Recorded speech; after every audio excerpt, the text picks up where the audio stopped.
$10. You know, I like the pictures. Who's using cash nowadays? Recent studies show those numbers are plummeting.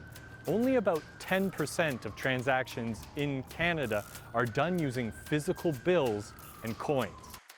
Do you have cash on you? No, not at the moment. Just my bank card. I hardly use it nowadays.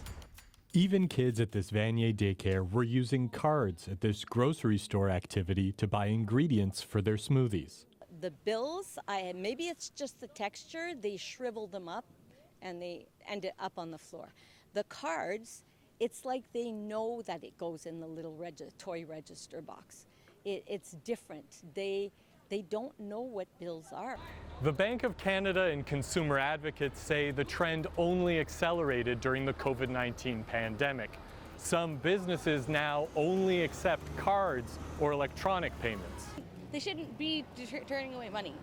Like, that's just, I think that every place should have cash. Wolf Down is a restaurant that's gone card only. We asked the owner why.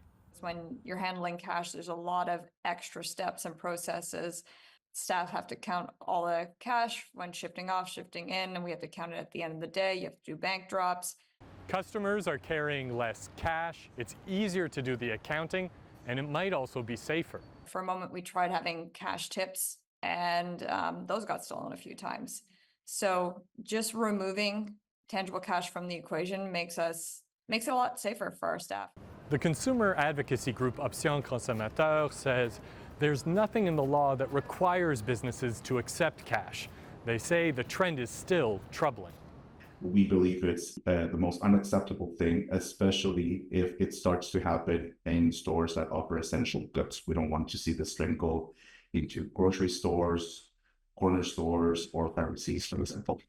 Research shows older people, people with lower income levels, and people with less formal education are all more likely to rely on cash. But you don't have to fit into any of those categories to not want transaction fees or to leave a digital trail. Then there are people who are underbanked or unbanked, about 18% of Canadians with little or no access to a bank account. On top of that, cash still works when there's a Wi-Fi or power outage. Advocates say now's the time to act, while most merchants still have a till. This is a critical moment to protect the access of cash for all the people that need it, or the people that don't, for privacy. This is a very critical moment to make sure that Canada has a strong legal framework to protect our living.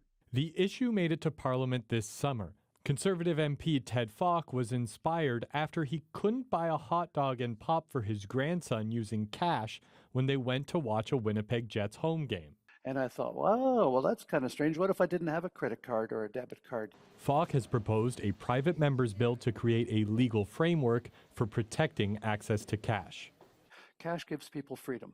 The bill doesn't lay out any requirements or fines, and really most private members' bills don't become laws. There are some jurisdictions like Norway, Spain, Ireland, and some U.S. cities that require at least some businesses offer cash as a payment option.